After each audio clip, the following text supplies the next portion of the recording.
What's up, everybody, and welcome to the newest edition of the Bronx Muchachos podcast. I'm your host, Mark. Tonight we got with us Danny. What's good, everybody?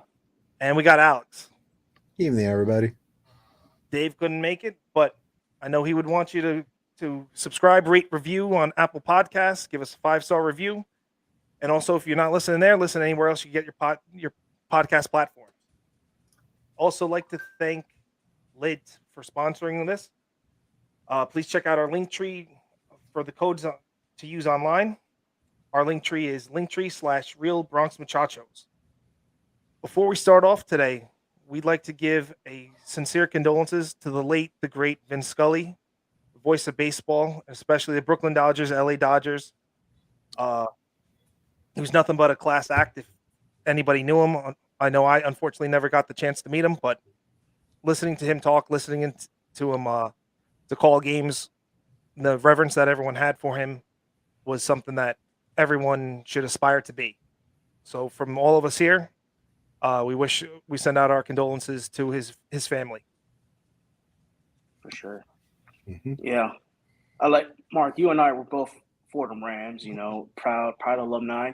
Vin is one of us, we came from the same place. We're all from the Bronx. And I take a lot of pride in, being from the Bronx and going to Fordham Prep and having the great alumni that we do. And Vin is one of those guys that really embodied being a man for others. That's what, those 4 years going to the Jesuit school, that's what we're it was kind of, I don't want to say pounded into us, but, it was something that was really important to the school and just that Jesuit education. And I feel like all the stories that I heard, just listen to LMB Network Radio, and Vin was definitely one of those dudes that embodied that, being a man for others. So I take a lot of pride in that. And, he was 94 years old. I think he said it once where don't be sad that it's over, be happy that it happened. And we're all, fortunate to have all these great calls that he made, so rest in peace to Vin. Mm-hmm. Yeah, I didn't go to school with you like you guys did, but as someone that grew up as a baseball fan, yeah, I remember plenty of times of like watching ESPN Classics when that was actually playing games and actually doing something, to like watching Dodger games or Yankee games or whatever, and then but like especially when you're watching like Dodger Yankee games and you're hearing his voice and everything like that, it's like, man, that's something. And like it goes back. It's not like, oh my gosh, it was just like LA. He even has his roots all the way back to when it was the Brooklyn Dodgers. So it's like it does mean a lot that we're losing a lot, but it also makes me remember that it's like you're not really dead until you're forgotten. So as long as all of us continue remembering him, he's still alive to this day in a way. Well put. Both of you guys, well put. So, Vin, everyone will miss you immensely. But going forward, last time you heard from us was Monday night, and we did a quick emergency pod as we got Frankie Montas on the team, and we figured now is a nice time to kind of recap not just a couple other trades that the Yankees made on Tuesday, but a lot of other trades that were done, and kind of see how they're graded out, how they're looking to be graded out, and then obviously how they affect the Yankees, not just this year, but possibly next year as well. So I think the first one we have to discuss so we can move past this real fast is our friend, your friend, everybody's friend, pal Joey is no longer part of us. He's with the LA Dodgers now. And this will be the last time we actually have to beat the dead horse that we've been talking about. So in the immaculate words of Michael K., see ya. Bro, but did you hear? He actually made a hit already as a Dodger. I know he's batting 500 for the Dodgers. Like, how the heck? Well, anyone opposite. And exactly. He went against the shift. It's like, wait a minute. That's all I wanted from you, and you didn't even do that for me, bro. And he even attempted to bunt. He missed, but he attempted it. I got really angry. I literally flipped the bird at the TV when I saw that. I was like, Joe, we've been asking for this for months. Oh my God. Like he legitimately is like, oh, I can't change anything. I'm in the off season. I'm gonna play the way I play. And the minute he gets traded, it's like, oh, I'm going to change the way I got to play. I'm sorry. I think it wasn't the pressure. I just don't think he wanted to be a Yankee. Like, that's it. Man, Anything's possible, but you know what? He's gone. thank On God. to the next one, right? Deuces. Deuces. The other trade the Yankees made, or one of the major ones, was they traded Jordy Montgomery for Bader. Now, Danny's got a big smile on his face. So you know what? Go for it, Danny. I'll let you rock this one. So I've been going back and forth with this pretty much since the trade happened, trying to make it make sense in my head. And I understand why people are angry, but I also understand from my perspective why I would be, I don't know, happy is the right word, but hopeful. For so Harrison Bader, he went to Horseman, which is in Riverdale. I clearly walked to Horseman from my house, so it's like he's a local kid. So I'm really happy that a local kid is back in New York. Grew up a Yankee fan. Favorite Yankee was Mickey Mantle. So for those sentimental reasons, I'm happy. And also the baseball side of it, he's a plus 54 in terms of defensive runs saved over his career. He's one of the elite center fielders in all of baseball. So putting him in center, flanked by Benny and Judge, you know, in the playoffs, you really don't, you're not going to expect Harrison Bader to win a game for you with the bat, especially if he's going to hit in the 9-hole. You're going to see a lot less of Hicks, which is good because he's 0 for 22 like again. So he is way too streaky. Man, it's crazy. So hopefully, getting a guy like Bader to put the bat on the ball and provide great defense in center will make our pitchers better. Like overall outfield defense now, we have 3 Gold Glove. Well, with the exception of Judge, who hasn't won one yet, which is a crime in itself. But we have 3 guys in the outfield that play Gold Glove level defense. And then in our infield, DJ's playing great defense. IKF, meh, right? Glaber's playing really good at second, and Rizzo is doing his job at first. And then we got Trevi and Higgy kind of splitting it up behind the plate. And Trevino's by far the best defensive catcher in baseball. So with all that, pitching and defense wins games. So that's why I'm happy with the trade. On the other hand, losing a guy like Monty really hurts our depth, at least for the regular season. He was not going to pitch in the playoffs, and he was not going to provide solid innings in the playoffs unless it was in like a game 3, game 4 type of situation in long relief. And that's probably about it. So adding Montas, getting a healthy Sevy back, a healthy Nestor, those 4 are going to anchor our rotation in the playoffs.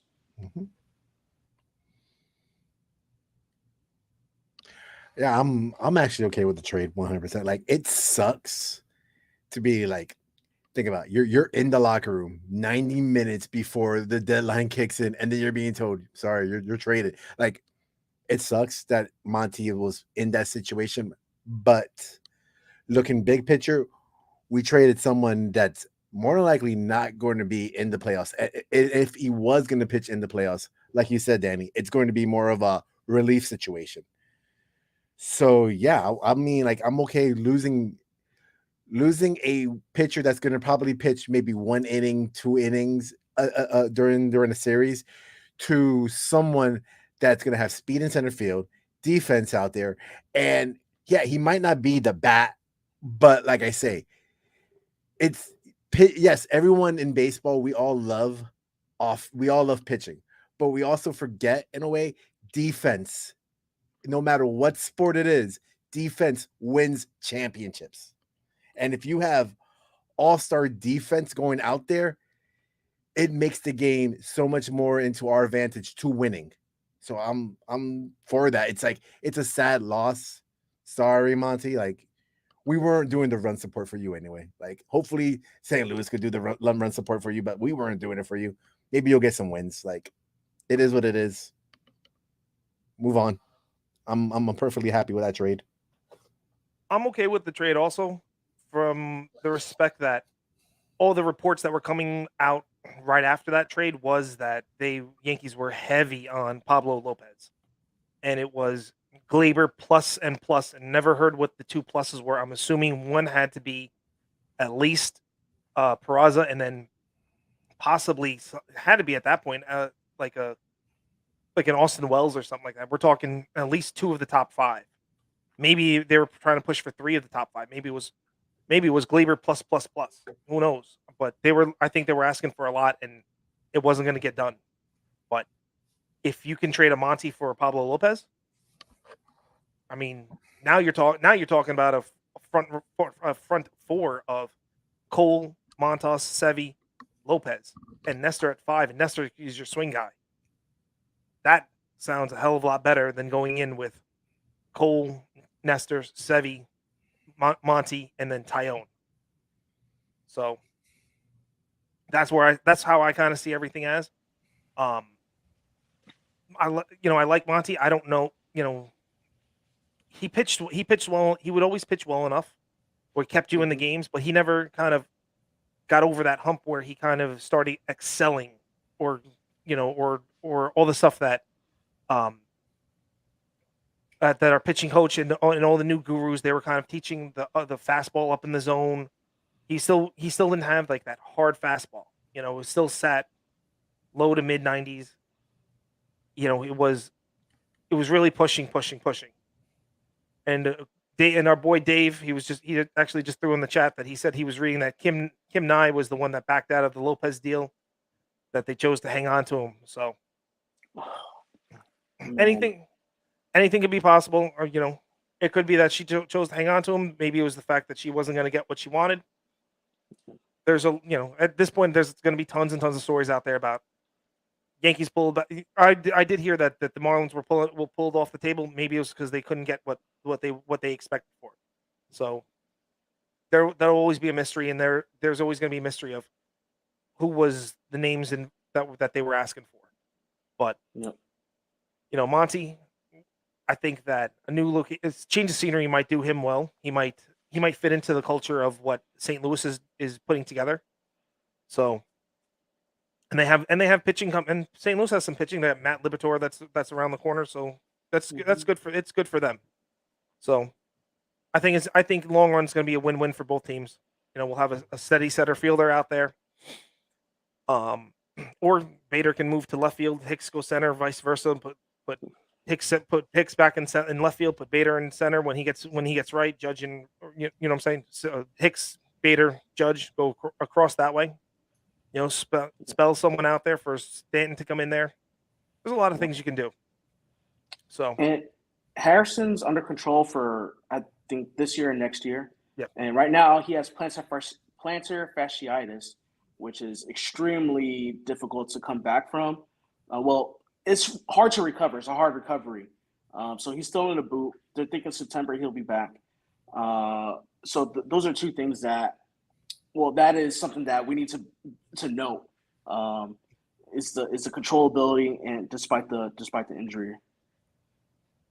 And that's going to help out next year, where you're not going to have to break the bank to keep Benintendi there if they don't want to keep Benintendi from breaking the bank. I still think you take a flyer on him if it works well, but there's a lot of things going on. And I think this just proves that the Yankees don't see Aaron Hicks as a center fielder anymore. They see him purely as a corner outfielder, and that's it. I think it proves that his contract is very movable, and they can move him in this offseason. Yeah. It's only 3 for 30 after the season, but that's 10 mil a year. AAV is nothing to get to move with the way that this luxury taxes keeps moving up. That's a very movable contract, and any team could pick that up without a problem. Even the Mets can take that, even with them going over the Stevie Cohen luxury tax number. Yeah. So, hey, Dave, to that to what you're saying about how the Post wanted, how the Post reported that the Marlins wanted Torres, Volpe, and Peraza. Yeah, I can see why that deal never happened. Someone was smoking some like that, wacky tobacco. Yeah, that's a bit much. Not for Pablo Lopez. Exactly. No, that's Well, I think the framework. Well, that's why Cincinnati kind of screwed everybody else in the league when it came to Luis Castillo. No one else is going to give up the top two shortstop prospects for a starting pitcher than the Mariners, who are desperate to get into the playoffs after 21 years of futility. So, like, the Yankees are like, nah, bro, we straight with that. I'm not doing that. I mean, especially with the way IKF is playing, man, you're gonna need Peraza up soon anyway. Yeah, that's a different discussion. I mean, at this point, like, I wouldn't mind bringing up Peraza just to get for at least to get like a sight of eye to see what he does in the big house. Okay, like, see how he does, because if he does what he needs to do, if he's not doing what the IKF is doing, like, oh my gosh, a bounce hop here, a bounce hop there, oh no, it's not gonna, unless even Rizzo sometimes has the problems, but like when it's DJ up there and he does those bounce hops to DJ, we know it's gonna be an error, because that's not what DJ's not a normal first baseman, and he's not like, oh my gosh, he's Anthony Rizzo, that's like Golden Glove first baseman used to being with the Cubs and having like trash being thrown to him all the time. Well, first is my opportunity to say I apologize to DJ LeMahieu, because when he was hitting 248, I was like, who is this guy? Like, is he ever going to be the MVP? Yeah, you did. No, I appreciate that, because I've been looking for a window over the past couple of weeks to talk about it, and DJ has really just turned it on, and he's been great. He's been the MVP type of dude. So, maybe my timing was appropriate. I don't know, but 248, he legit was there, so it was a concern for me. But now he's hitting like 280s and 11 homers, 40-something RBIs. But DJ's a really good first baseman, and he's good at picking it. So he's a Gold Glover where you put him. Yep. And like when it comes to IKF, like, I understand where you guys are coming from, like on the defensive stand. There are like errors that he just does that is like, what are you thinking of? But when it comes to being at bat, and at least knowing that when we're getting to the bottom of the lineup, I'm not expecting a home run in the bottom of the lineup, but I'm expecting at least getting a man on base. And that is something he has been doing a very, very good job at, making sure that, hey, we're keeping someone on base. We're trying to move the line going on, and see what happens when our big guns come up there. Okay, see what happens when DJ, Judge, Stanton, see what they could do, and hopefully they could bring them home and we could win the game. Like, I'll give it that much. Yeah. So where would you guys put the Yankees in terms of grade? A, B, C, D, E, F, G. I say A. No, I mean, legitimately, like, yeah, they did what they needed to do in pitching wise. Okay, it's not who we wanted. Like, legitimately, like, oh my gosh, that's not the name we wanted. We wanted Castillo. Like, we all know that. But we still got at least behind someone who's going to be able to pitch behind Sevy or behind Nestor. Like, legitimately, he could be able to pitch behind one of those two. And then on top of it, we got a reliever, we got a center field. We got pieces that we need. We got rid of Joey Gallo. Like, that right there gives us an A+ in my head. Like, let's just get rid of that. But I'm not gonna say that, because I think we all know who's the A+. And yeah, prayers to the man up there, because man, he brought some Jesus juice down there for the Padres. So Dave just hit us up. He said he gives all the trades a B+. That's because he lost Ken Waldichuk. That's why it's B+. No one cares about Waldo. But overall, I think it's definitely an A. It's an A- for me, just because we lost the starting pitching depth, and like we said, pitching defense, they always win. But I think by losing a proven starter in the rotation, and Montgomery wasn't just like he was our number 3. He was at the time now with our number 3 starter. Because before we got, before Montas steps foot there, it was Jimmy, it was, and Sevy on the DL. You got Cole, then you got Nestor, then it's Monty, then you go Tyone, then right now it's Herman. But Tyone's not any better than Monty. Herman's figuring his way out. He's only got a couple starts 3 starts, I think, under his belt. So, I think that Dave was saying that he would have bumped it to an A if he pulled off got a deal for Rondon or Lopez. I would definitely push it up to A plus if they got, I think Rondon would have given a solid A. Lopez would have been an A plus. I think those were those type of move. But overall, I think we spoke a lot about a couple of these things on Monday. I think between getting Benintendi, getting Efros, Montas,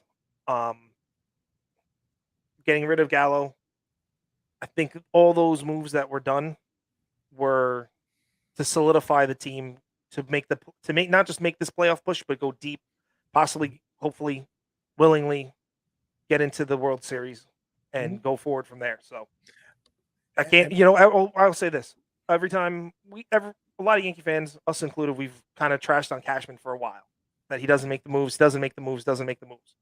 He's prospect hugging. He didn't prospect hug this time around. He didn't, but he did it. But he also did the correct thing, and this is probably another reason why I put him and the team at an A instead of A minus. Like, we didn't get rid of Dominguez, we didn't get rid of Volpe, we didn't get rid of Peraza. Like, that alone, like, it's not like he was playing like 1990s, 1980s George. Take all my prospects away. I don't care. Like, he still was playing smart, and we kept core pieces that we need for the future. And that's what we always have to look at as well, because we want that ring, but we also want more than just one ring. We're Yankee fans. We want multiple rings. No, without a doubt. I think, by keeping Peraza, I think you're seeing, I've said it before, that come spring training, because I as much as I'd like for Peraza to come up here during September, the whole bringing up everybody from the 40 man that's no longer there. I think it's now 20 or 28 or guys or something like that. They're not going to bring him up, get a cup of coffee. Maybe they'll do like what George did, bring him up once again in the playoffs, let him sit on the bench and let him be part of the whole experience there, kind of let him soak all that in. But come spring training, guess what? It's game on. IKF, Oswald Peraza, Anthony Volpe, best man wins the job coming out of spring training. Give them all a fair shot. Maybe Volpe has more handcuffs on him than the other two, but it should definitely be 1-2. IKF, Peraza, they should be gunning for the job, and then we'll see what happens at that point. Because IKF's defense has really been eye opening this year, not in a good way. Like, he can make spectacular plays. He can make some routines, but then he just makes some throws that are just mind boggling. How can you not make that throw? How can you not do this? And that's not what we want at a shortstop. So, especially when we have another Gold Glove ready shortstop at AAA, let's bring him up. That's what I'm saying there. I'm done with it. Bring it up. IKF can move on, or he can be our utility guy. I mean, we already have a utility with DJ, but then again, maybe JD is on the move as well, and his 25 million AAV. So I mean, that's off season. That's a whole nother ball game right there. We got a few more months before talk about off season stuff. So, talking about JD, could we not bring his name up for like a while, because like I don't want to start beating that dead horse yet, because like we all know the minute this Gallo move happened that he was going to be the next line on our site. Like, I don't want to start that one yet, please. No, you're right. There's those three players on that kind of like watch list. It's IKF, Hicks, and Donaldson. Even though Donaldson's been looking a lot better, he hit that homer the other day to right center field, and that's what you really want to see from JD. And hopefully he really turns on the Jets these last couple months. But for me, I've been teetering between an A minus and an A. And Alex, I think he kind of swayed me going towards that A because of maintaining those prospects. Like, those top four guys, that was really important for the future of the franchise. And the reason why I was leaning towards that A minus is because we didn't make another addition to starting pitching depth. Had we gotten a guy like Rodon or Pablo Lopez, A plus easy. But hopefully Domingo can be more. Well, he's not going to be more than a fifth starter. Despite those 18 wins a couple of years ago, he's never been more of a bottom rotation type of guy. and he's not going to be more than that now. So if he could just continue, just keep the Yankees in games like he did against Seattle, his second start against the Mets, 5 and fly, that's all we need from Domingo. We don't need much more than that. But we do need a healthy Sevy. But so overall, I give us a solid A. I really do. In the '90s, right? We spoke about a little bit earlier. We kept Jeter, we kept Mo, we kept Bernie, in deals that we could have sent them away. And Gene Michael was like, "Yeah, no, we're not doing that. These guys are going to be the future." And hopefully, guys like Volpe, Dominguez, Peraza, and Wells will be the next guys that will actually make an impact for the big league club. So Cashman did a good job holding on to them. So A overall. There you go. No one has a bad thing to say. Yeah. Unless Dave was here, then he would have been like, saying everything about Waldo. Yeah, exactly. Well, the fact that we gave away Waldo Chuck is a C plus. All right. So now we talked about what the Yankees did. Let's talk about a couple other deals that were made. Well, without touching on the big one that was done.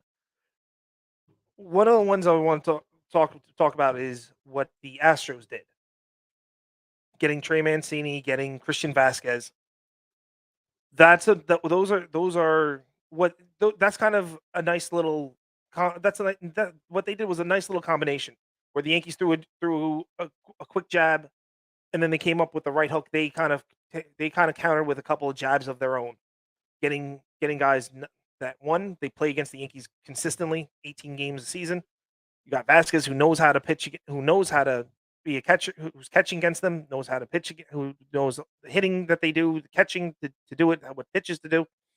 So, I think in the Astros sense, those were two key moves to kind of solidify what they were trying to do. It kind of, you have Yuri Gurriel.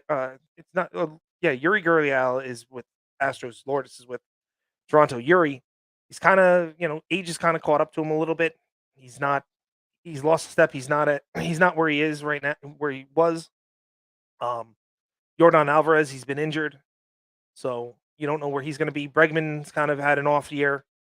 The only one that's been consistent for them really is has been what's his face, Altuve. Though Kyle Tucker also been really good for them too. Kyle Tucker's been real good. But I think for the Astros, they've had a pretty depleted farm system from the years of making trades. The Verlander deal, the Cole deal, the Greinke deal, and a few other deals along the way. I think that these were good moves for them. This will help solidify that. Obviously, they're playing the AL West. It's not really they don't really need to solidify anything out there. It's a dump. The rest of that division's a dumpster fire, with the exception of Seattle. So, I mean, I think what the Astros did was a solid A for that team, because I don't think they really need to push the envelope that much. Their bullpen is really strong. We saw that against us, despite the two walk-offs. Rafael Montero is a stud at the back end of that bullpen. Ryan Stanek, Presley is very good in the starting rotation.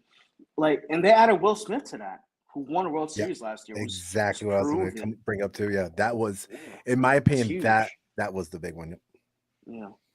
I mean, he hasn't done very well this year. He's got like a 4.68 ERA, but the fact that he's proven, the fact that they're not going to need him in to close games, he has experience, but he's not going to be scared going to Yankee Stadium, having to face the bottom third of our lineup in that type of situation.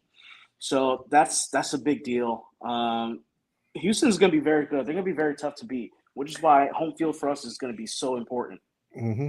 And I think I will also have to say that what they added for bat wise, it's nice, but it's also they're doing the problem that we did a few years back, and it seems like their whole lineup is a lot righty heavy, which I don't know how much that's going to help out later on for them, like in the postseason.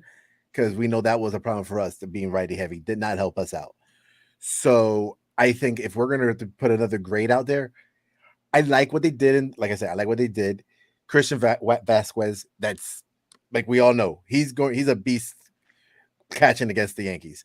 What was it? What else? Trey, he knows how to play against us as well. He's been doing it for years in Tampa. And Will, like Danny says, Will Smith, he's a World Series pitcher. So it's not like he doesn't know what he's doing. So for that reason and the reason that they didn't get any lefty bats, I probably would have to say they got an A-.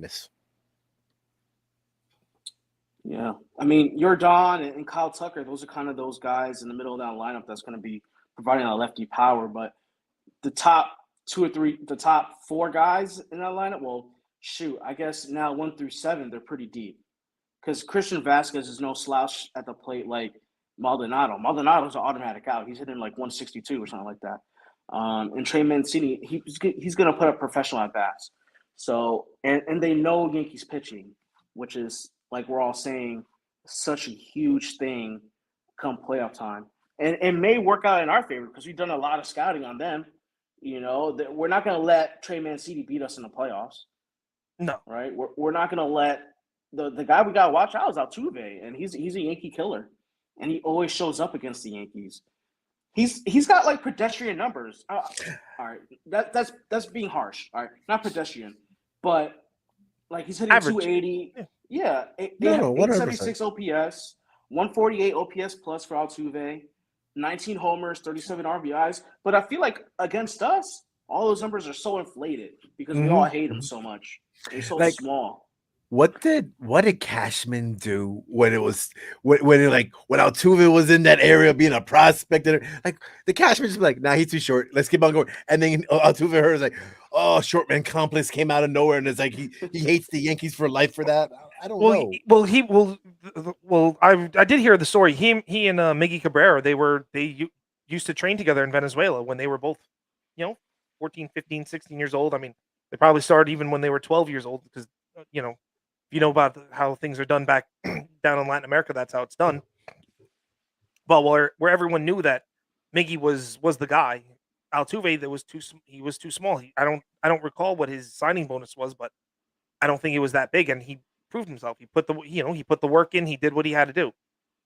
So he wasn't. I don't think anybody. No, I don't even think the Astros expected him to kind of do all this, and he's created. He made a name for himself. So Yeah, he went to their camp in Venezuela. He essentially just showed up, and they told him to kick rocks because he was 5 foot nothing. And then he came back the next day and kind of forced himself to play, and he opened up some eyes, and they were like, "Oh snap, this guy can do it." So, good for him. Hey Danny, you think he had like some mafia from back over where he's from whack the shortstop that day and be like, hey, I can do shortstop for you guys. I'll play middle infield. Don't worry about it. Come on, I'll do it for you. I'll do it. I'll play over here in the middle. Come on. Don't worry about that guy. No. That was my friend who just hit him on the motorcycle right quick. That's all. Then there's a gun next to the coach's head. Like, let's go. Get him out there. Oh man, yeah. Are you guys scared of the Astros? Should we be scared? Are we in trouble? I think until you beat them, you got to be scared of them because they're. I think that there's still juju in Minute Maid Park or whatever the hell it's called nowadays. I forget, but I think that Yankees go down there and they're still kind of they're in their own head down there. Astros are staying rent free no matter what in the Yankees' head. So until they get past that, get over the hump, they'll be good to go. Just like the Yankees need to beat the Red Sox in the playoffs to get over that hump.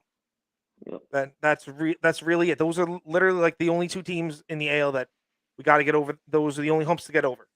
Get the Red Sox back in the playoffs, beat them, boom, go to the Astros, beat them, and then you see that, and then they're just gonna be smooth. They'll be on smooth sailing, going on cloud 9. I feel like this is kind of a reverse of the early 2000s when we were the big bad Yankees, and now the Astros are kind of taking on that role of the big bad Astros. 5 straight years to the World Series. We got there 4 out of 5 years in the early 2000s. Obviously, we have a lot more World Series than them. But the fact that they've been there, and it's probably a lot harder nowadays to do that than it was for those early 2000s teams.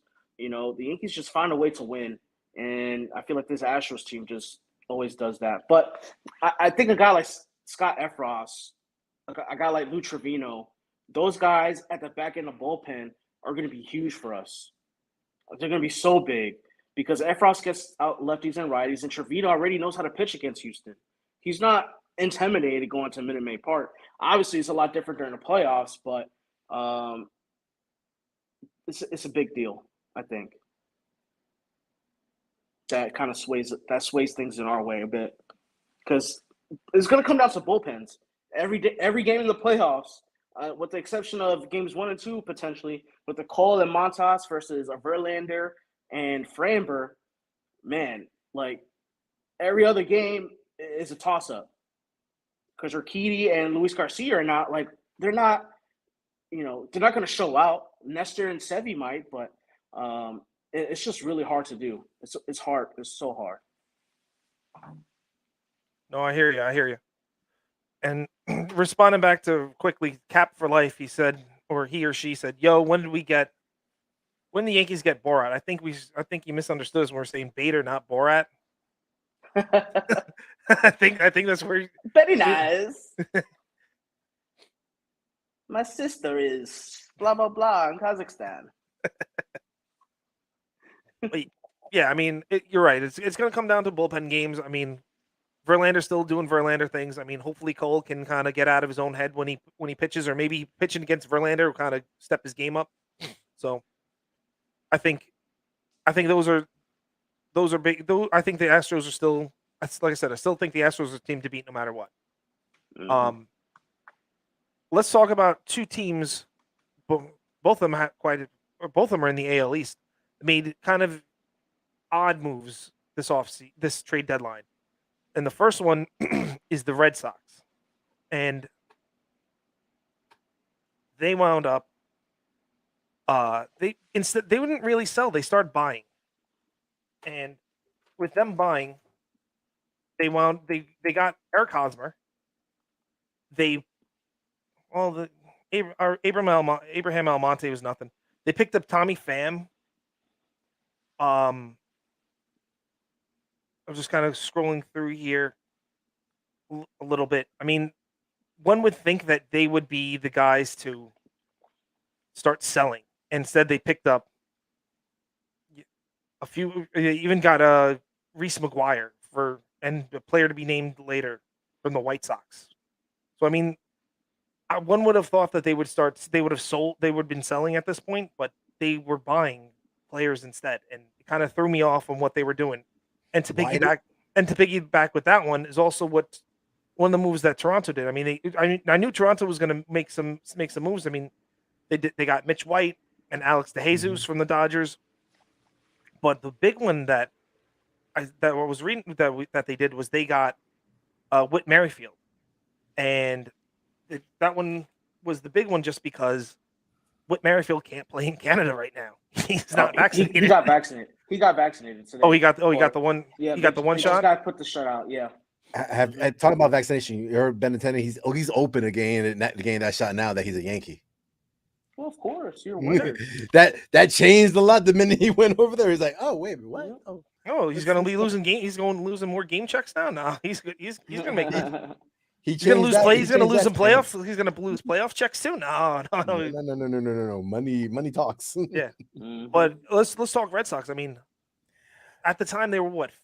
They were below 500. I think they were 50-51 by the deadline. I mean, they were buying instead of selling, and like I don't get what I don't get with them is like, why sell Christian Vasquez for two prospects that are not even the top 25 of the Astros? Okay. Why sign Tommy Pham when you already have Alex I can't even say it. Verdugo. Thank you. I can never say his last name. Okay, and they also have JD Martinez. Like, why? They don't need him. Like, well, JD Martinez doesn't play the outfield. He's a designated, but that's their DH. So it was like they already have a DH. They already have the left. Like they don't need him. Well, as Dave just pointed out and came out today, was two people got kicked to the curb. One was Jackie Bradley Jr. and our good old friend Didi Gregorius was kicked to the curb by the Phillies. So having JBJ out of there, that's kind of opens up the spot for Tommy Pham to be in the mix. You can move Verdugo back to center field. You can put Tommy Pham in left. So there's a lot of movement that I happens mean, there. they had to make those moves though, but when the trade happened at the time, it made no sense. So It still doesn't make sense, especially with the fact that you knew the Mets wanted JD Martinez. Mm. They wanted him because that would have put them over the top I think that would have put them over the top in the NL. You know, you could have made an attempt, to do something with Evaldi. Mm. You could have gotten stuff back from him, even though he's injured. You could have turned around and said, yeah, Bogarts, yeah, we're not going to trade you.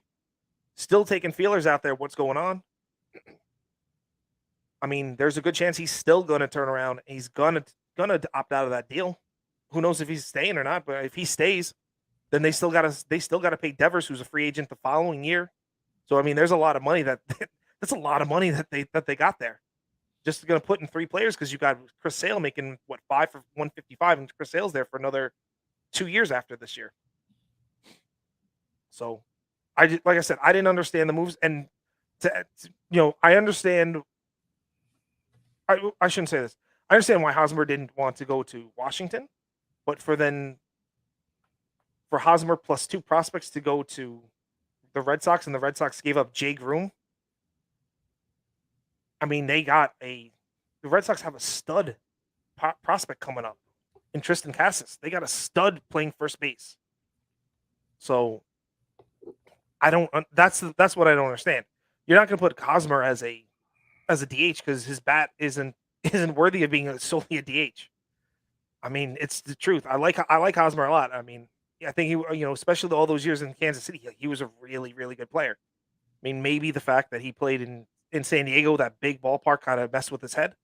But right now it's not a big move. I mean, I said earlier in the season, but in the off season, I said, why not make this deal, get Hosmer and get one of their top prospects, to try to get like a CJ Abrams and give up somebody. Hosmer can aim at the short porch, kind of revitalize his career a little bit. And after this year, I think it's just a bunch of 1-year deals.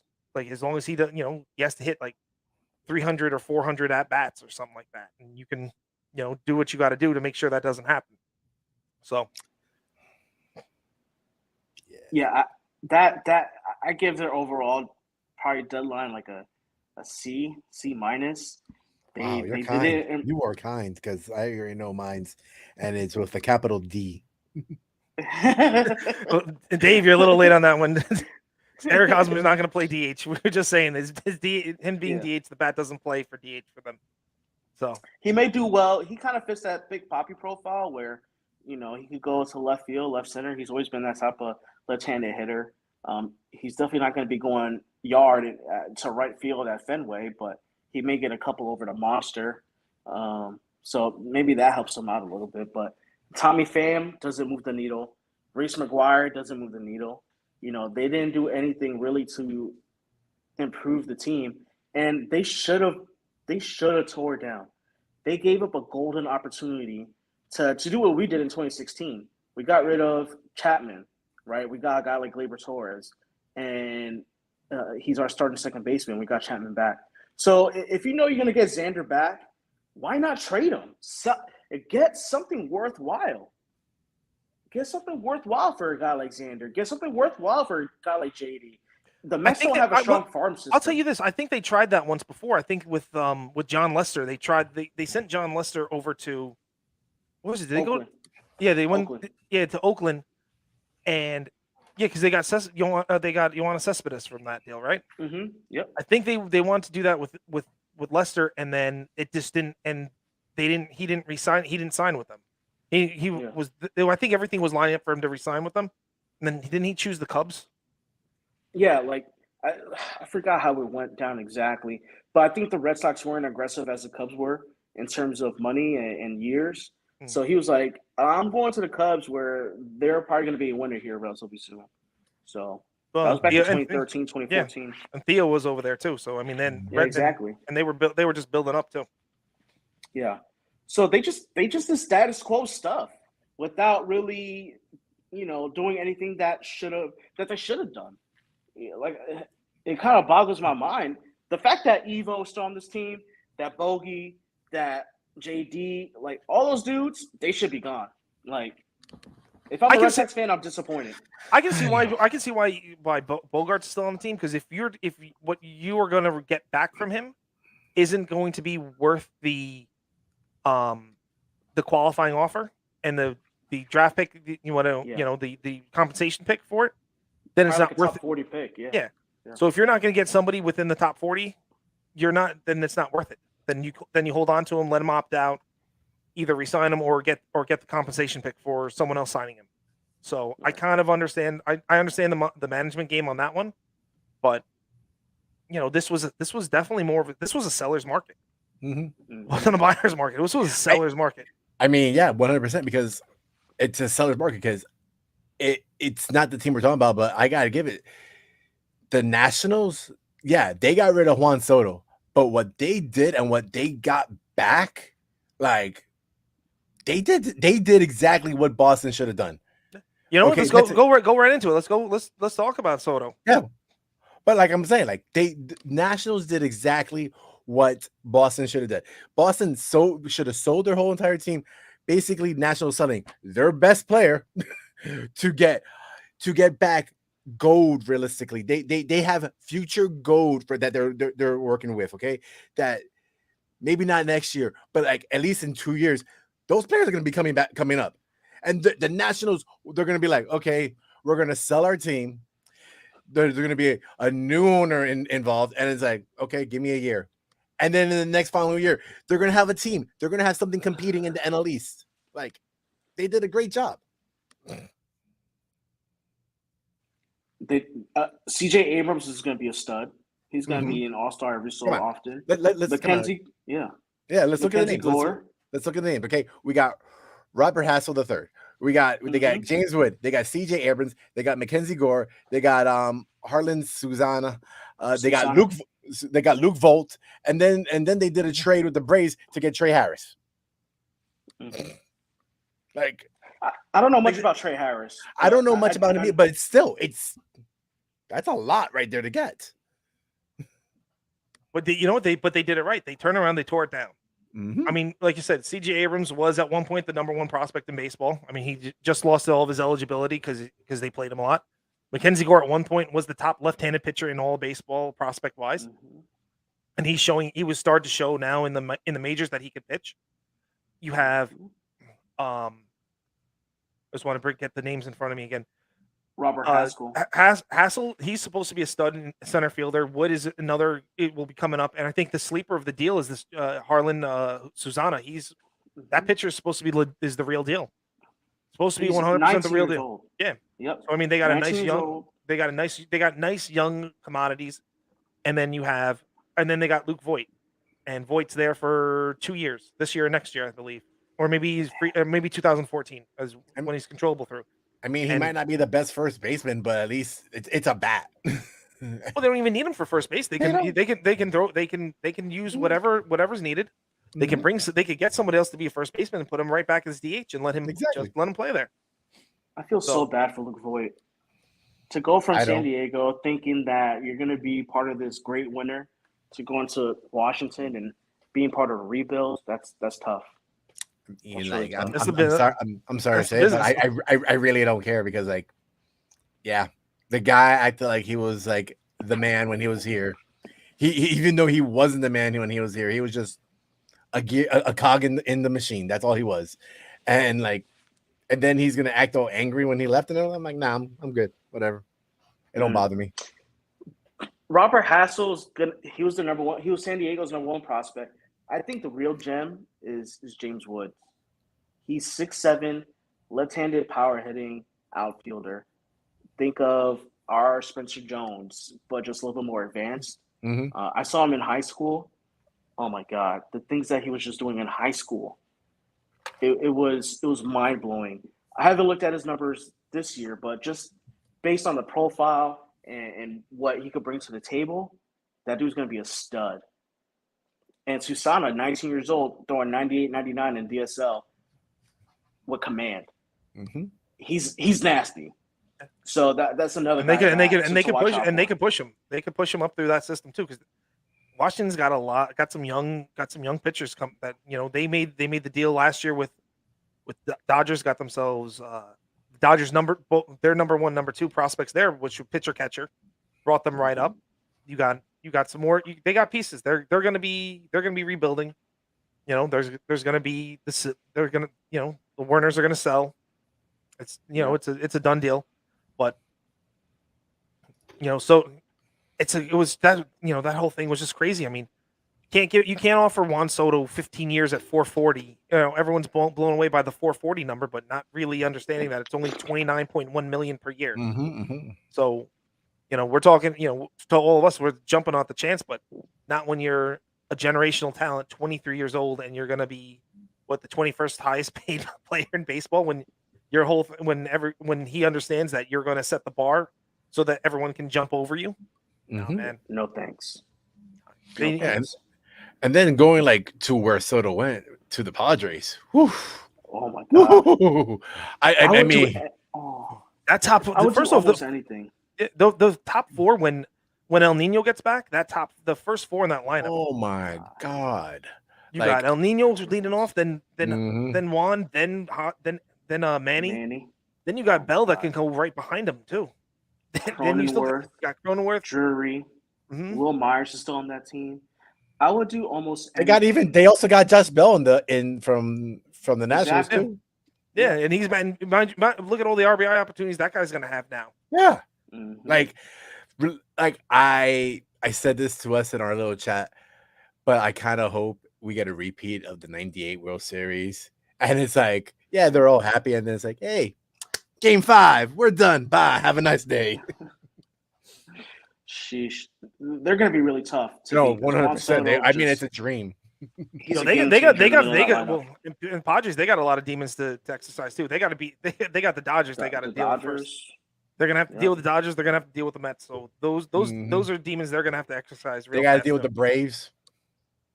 Maybe. I mean, Braves are coming on strong, but they got steps to go first. Right now, the way the Braves have been going at it, I feel they are.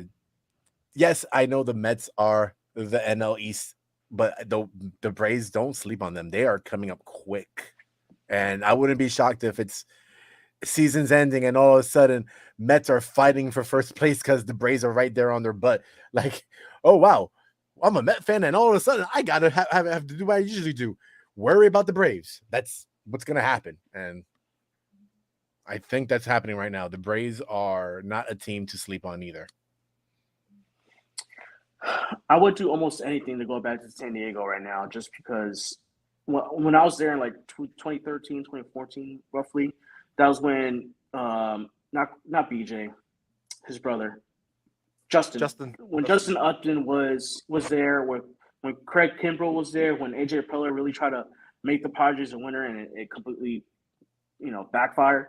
But that city was electric down there, man. Going down to Gaslamp, going to party down there. Oh my God. I could just imagine how it is now, man. San Diego is one of my favorite cities. So I hope they do well. I hope they make some noise in the playoffs. Hope they come see us in the Bronx and get their butts smacked. But beyond that, I hope the Padres do well. Just for the city. It's a crazy thing. Take me back to Gaslamp. Oh yeah, that's always a good time down there. Oh yeah. I like going to Pacific Beach. Oh yeah, PB is awesome too. PB was a lot. I lived in IB. Yeah. One of my boy when he lived out there, we stayed in IB. Yeah. He lived right down the street from all the bars, man. We just the week I stayed out there. Oh my God, it's so much fun. Oh man, it's so much fun. I love it. Yeah, not going into those stories. Yeah. Danny, don't talk about these stories right now. Don't talk. Oh man. You might get in trouble. Yeah, so I was just looking here. So for Alex, number one, the Mets are 5.5 games behind the Dodgers. Really? for the number 1 Wow. seed. And Huh. going and actually, crazy enough, if the Braves The are Braves are 3.5 back. Wow. they are, and the Braves should be the number 3 seed, and they should be the number 3 seed. We got Milwaukee, who would be the number 3 seed, which is nuts, and Milwaukee's even behind San Diego. It's like I didn't even know. I just looked at it right now, and I was like, I was just talking out of my butt. But like, let's be real. What I said is right. Is going on exactly right now. The Yeah, demons and of the the Mets is here. And the Phillies are going to look like they're sneaking in too. Those are the crazy parts right there. Mm-hmm. So, I mean, the Phillies got Thor, which is yeah. also meh. They got Brandon Marsh, meh. They released Didi, which sucks for Didi. You know, hopefully he finds a job. I was talking to one of my boy James. Hopefully he's listening. But we spoke about Didi on a minor league deal, you know, for some depth. But I mean, obviously he's not going to get much playing time over Peraza. But getting him back into the organization just as a kind of cheerleader, I guess, because he was great at that. So, yeah, I can see Didi kind of insurance for like Seattle or something like that. You know, making the playoff run, just get him over there, kind of backup for JP Crawford or something like that. Right. Seattle's scary. Yeah. Like what Seattle, they are scary too, though, because if you know, we got to see them in the playoffs, that's going to be one hell of a series. Castillo is scary, but we got 3 runs off of him. Had Cole been on, that's a different ball game. Robbie Ray, I'm not scared of whatsoever. He's had a really down year. Logan Gilbert, he's unproven, and in a playoff situation, Game 3 would be in Seattle, yeah, but I don't see him really dominating this Yankees lineup. I mean, he did when he first came up, and then he put up a 6 spot against them this other night. So maybe he'll be somewhere in between. But that's a pretty good top 3. I'm not going to say that it's not, but I'm not as scared versus their top 3 as I am versus like a Houston with Verlander, Fromber, 100%, and or Katie or Luis Garcia, whichever way they go with that. But I could see if we're going against Seattle in the first round, that could be something we might not be ready for at that point, especially I believe. Tell me if I'm wrong or not, guys. Is it still? It's a 5-game series, isn't it? Okay, it hasn't changed on that. So imagine 5-game series. You got to be best out of 3. You never know. Like those are a lot more iffy than like a 7-game series where okay, you're gonna get the best out of the best. Like you might have a hiccup game there or here or there, but. So the playoffs are what the first round is a 3-game series, all played in the home team's park. Then the next, then that's the 5, 5, then 7. Mm-hmm. Okay. Mm-hmm. And if we get the bye, we're looking at a 5. We're not even looking at that 3 anymore. Right. So it would right now as it stands, it would be Yankees number 1 seed, Houston number 2 seed, Minnesota number 3 seed. In which case they would face Tampa Bay in Minnesota. Mm-hmm. So that first round series would be Minnesota versus Tampa Bay in Minnesota, and then Toronto versus Seattle in Toronto. So that's Robbie Ray going back to Rogers Center.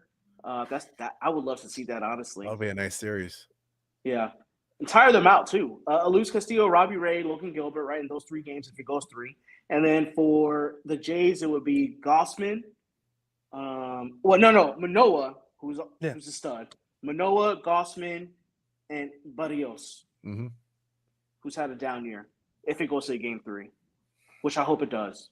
I hope the first round all goes to Game 3. And what is it? Then it'll be like a day. Then you do a travel day, and then they start like the day right, like 2. You know. Yep. And then I think the Yankees will face the winner of the 4-5 the 4-5, which would be Toronto, Seattle, right? And then Houston would face the winner of Minnesota, Tampa Bay. Mm-hmm. So I kind of want Tampa Bay. I wouldn't mind seeing them do what they do to Houston because they've beaten them before. They're tough to beat, but with the defense the way it's been, I don't see that happening for Tampa. I mean, I get what you're saying about the Tampa Bay, but I think I would rather have it be Milwaukee or be Minnesota because, like, I know Tampa could have their number, but they don't. I don't think they have what they need this season. But then Milwaukee, I could see them possibly taking them to the distance because How cool? Sorry to cut you off, but how cool would it be for Correa to take his Minnesota Twins exactly into Minute Maid and dominate the Astros? Yeah, I mean, it would be great. And if we could then, if in this scenario we go against Seattle, and if we could take care of them, boom, get 3 right away. We're relaxing and all that kind of stuff, waiting in the Bronx for them to come to us at the Bronx. And if they even do win it, I know for a fact then we are going to win the games at home. Those games at home, the Astros cannot handle playoff baseball in Yankee Stadium. That we do know. When that stadium is alive, it's a whole different beast. But to take them at home in Houston, that's the tough part. Exactly. That's what scares me, and I would be happy if anyone beats them. If we don't even see them, I'll be like, okay, punch our ticket in. We are in the World Series. Don't care who we're going against. We're either going to Lance, the Subway, or somewhere in California. The thing about the playoffs, though, is all about who's hot. You know, and that's the thing about the second half. I'm a little concerned. I am concerned. I'm starting to get to that point. July was a rough month for us. The whole month we went 13-13. Second half we're 6-8. And there have been a lot of times where we could have won games. You know, those couple games against Boston, we could have left out. We could have walked out of there with the sweep had it not been for a juggle by a bobble by Donaldson at third.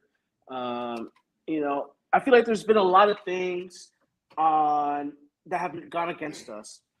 The base running's been terrible lately too. I don't know if you guys noticed that. In this series alone, it was just really bad. The double steal attempt by Judge and DJ, having DJ get thrown out in the rundown, it was just not good. And then being down by 5 and sending IKF there against Luis Castillo when it could have been second and third with 2 outs with Rizzo coming up and he's swinging a hop back. That 6-1 game could have easily been 6-4. So there's things that need to be tightened up. The Mets game, another Donaldson error. So things are starting to magnify, and hopefully we could just play better brand of baseball moving forward. No, absolutely. And Dave made a comment for everyone that if San Diego doesn't win the pennant, then that's sad. So yeah, they got an uphill climb. I mean, it's not like they're right there. I mean, they're in a wild card hunt. Oh, they are. I mean, they're really they're really good, but they're 12 and a half behind the Dodgers just to get the NL pennant. I mean, so you mean they're going. Yeah, you're right. I'm sorry, the NL West pennant, but now they're doing the best 3 out of 5. They got to do the best 2 out of 3, then fly to wherever they're going. I mean, it's really an uphill battle for them. So hopefully they're up 3 for that second wild card spot. So 3 behind Atlanta, 3.5 behind Atlanta.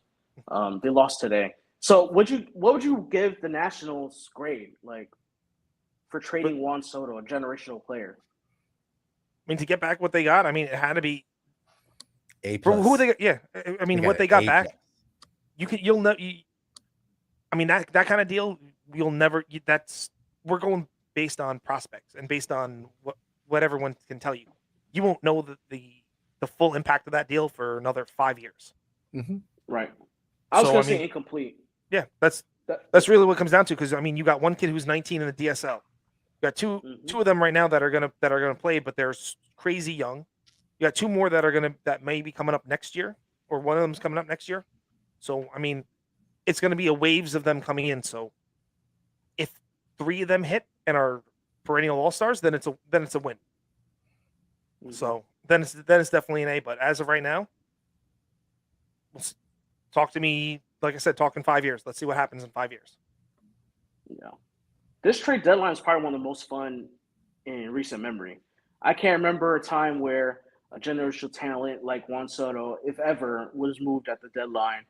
And when so many teams like the Yankees and the Astros, they're gearing up to face each other. It's going to be great.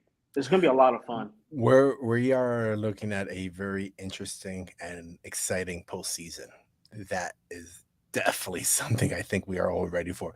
We're not looking at like something like last year. We're looking at something we're going to be going for.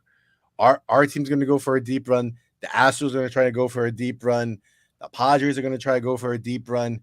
Don't know why the Dodgers did what they did. I guess they want to have one strikeout at all times every time they have a lineup, but whatever. Do what you want to do, Dodgers. Yeah. Like, you're trying to still do what you got to do.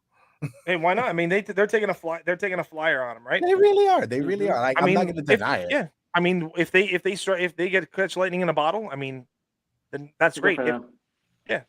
It's like maybe that Hollywood air does it all for him, and he becomes a superstar that we thought we were gonna get.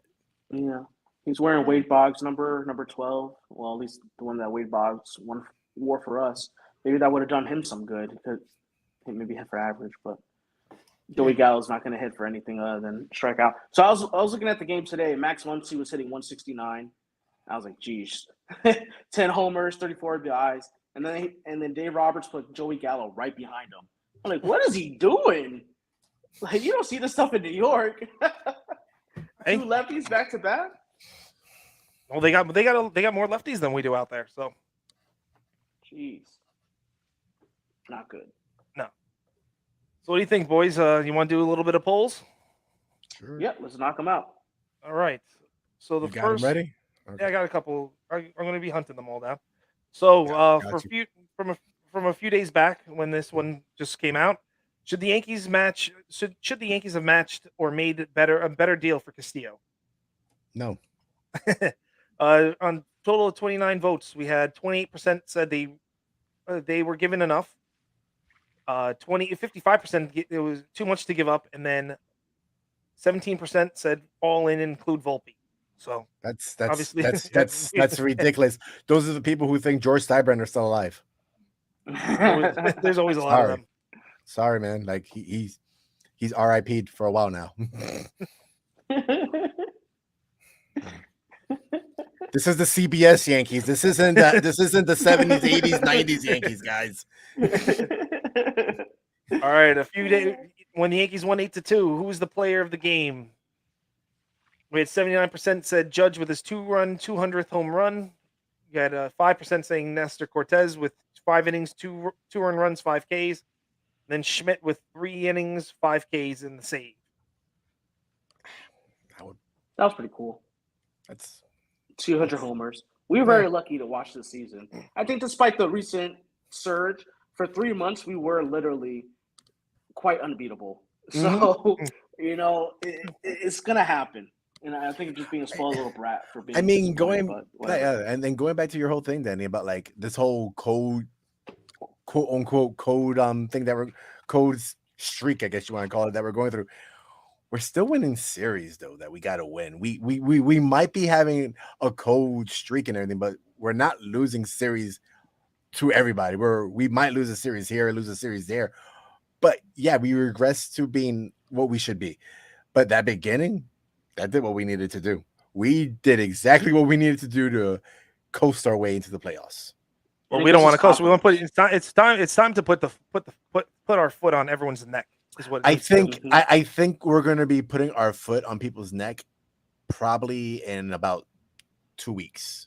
That's when they're going to pop it. Hot take.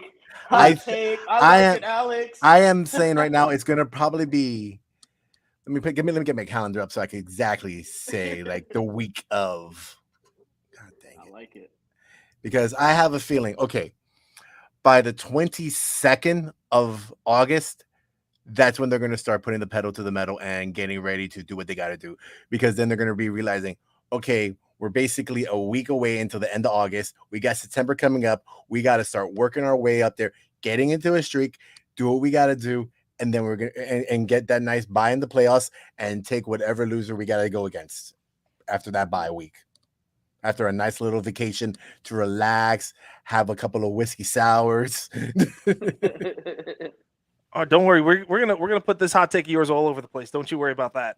That's my thought. I think by the 22nd of August, we're gonna have a hot streak going on.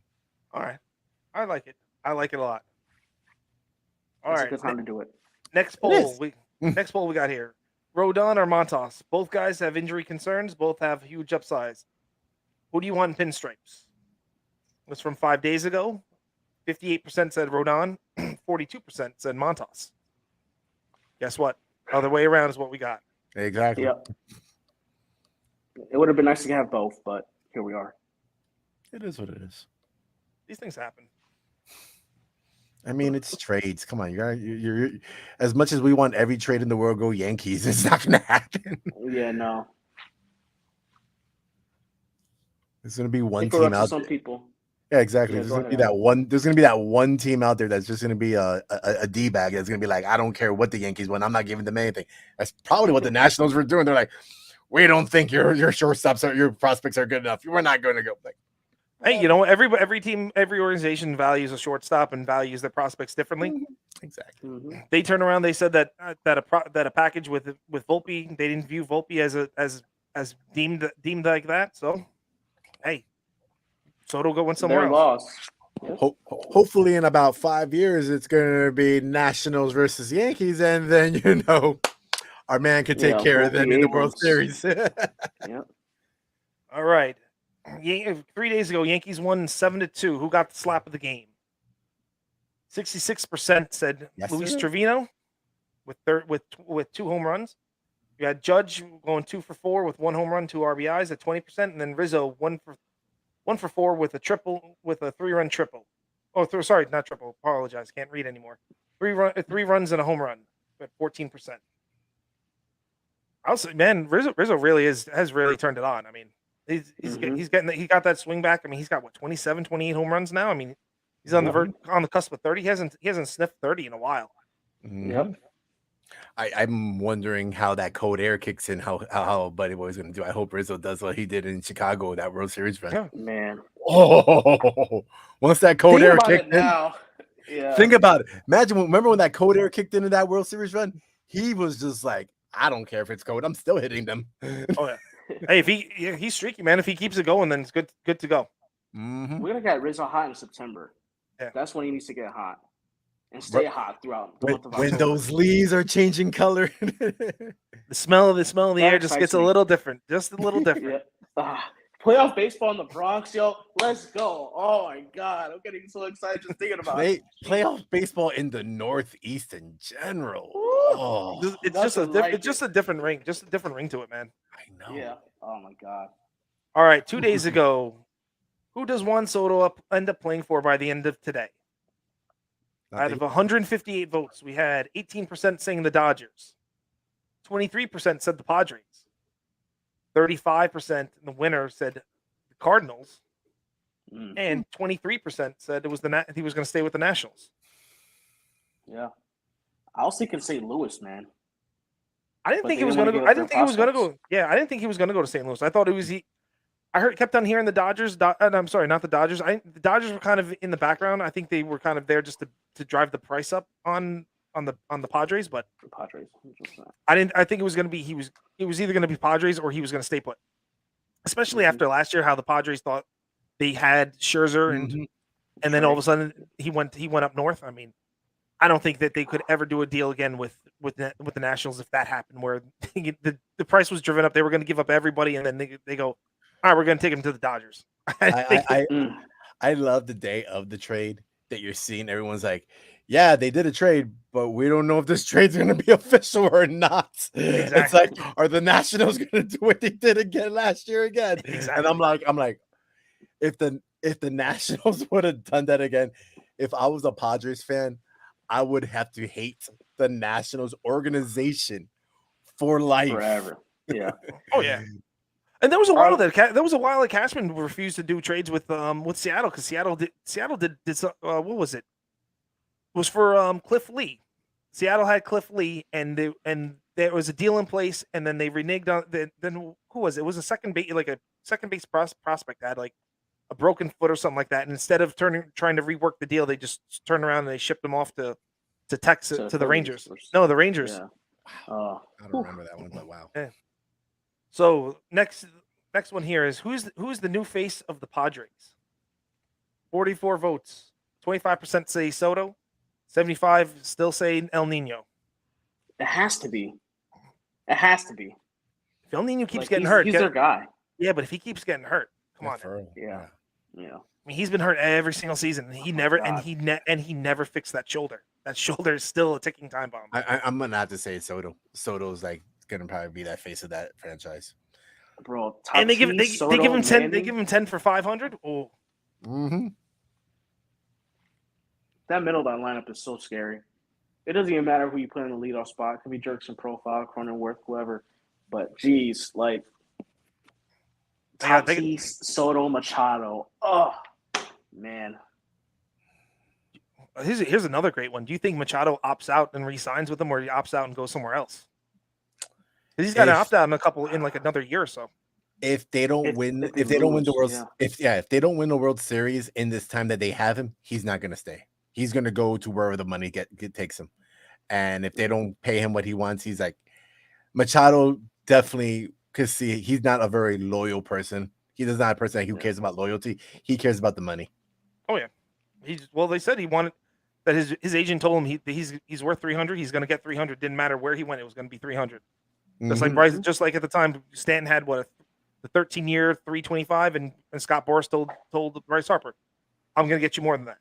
Didn't matter. It was only five more million. He got more, and at the time, he was the biggest free agent signing. Yeah. More power to them. Oh yeah.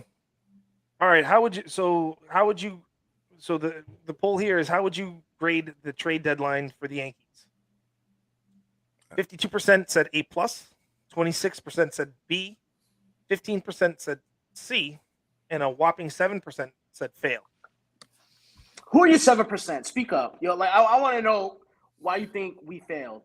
So if you guys could leave us the comments in that, if you're listening, probably not listening, because if you're listening to us, you wouldn't be saying 7% fail. I think these 7% are related to Michael Irving and smoking crack with him.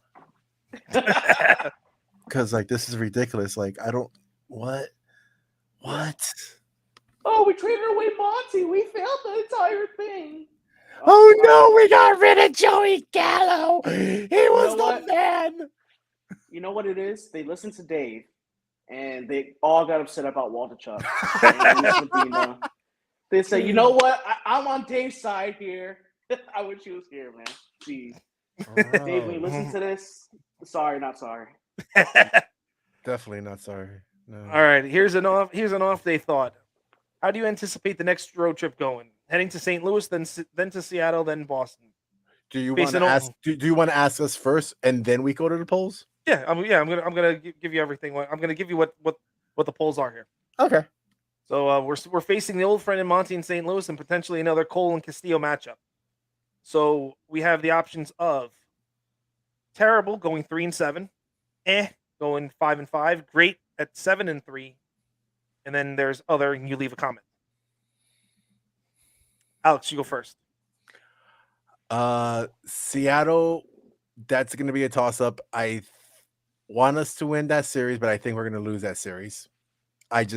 Depending on the pitching matchup and everything like that. When with the St. Louis one, I think we're going to be able to win that series. I'm not going to call a sweep, but I think we're going to go to St. Louis and we're going to take care of business over there. Now, when we get to Seattle, yeah, I'm hoping for us to take the series. You mean Boston? You already said Seattle. No, Seattle was you said, but I'm still hoping for the Seattle. Ah, you went back. You decided to fly back. You decided to fly back to Seattle. Yeah, because the order. I know and then we go back to Boston, right? We ended in Boston. Boston, we're going to sweep. So you're more like a 7-3 kind of guy. Yeah, I can see it. You're in that same boat, Danny? Yeah, 6-4, 7-3. I think we win in St. Louis. Mhm. I think those 3 games in Seattle are going to be really tight. Yep. And then we go to Fenway and we kind of tell them who's daddy. So I'm more in the 6-4 Yeah. road myself. I think I I'd take definitely. another. I mean, who knows? I mean, maybe Cole has a bounce back in this and kind of shoves that game, but anything's possible. I think Boston is kind of, they're kind of. I like to think that Boston they, as much as they don't have anything to play for, they do, because they're going to be playing spoilers to people, so that might just get them up and moving. But hopefully, then Yankees can just kind of handle that business and keep going forward. But the St. Louis one should be fun. That's always those 2 teams would be great to watch. Mhm. yeah, Monty's going to pitch great against us. You already know that. He's going to Hey, go 6 shutout. It'd be funny. And I then can't- he'll lose the game because he won't have run support. But no, Yeah. no, he won't. It won't be shut out. He'll give up. He'll give up a solo shot, and he loses 1-0. Oh my gosh. Yeah. That would be funny. That would be so funny. People All in right. St. Louis are upset about losing Bader, but By, whatever. by, Go by, ahead. by chance, does anyone know how much longer it's gonna take for John Carlos to come back Not much Later longer. this month. Activities. later in this month? Watch that be the time when that my hot take kicks in. I wouldn't be surprised. All right, everybody. I think that wraps it up for us tonight. I want to thank everybody who listens all around the world, that listens to us everywhere you can find us. Go to our link tree to find out all of our sponsors that are supporting us and helping us out.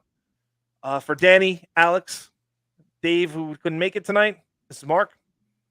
Night, boys. Hasta luego. Adios.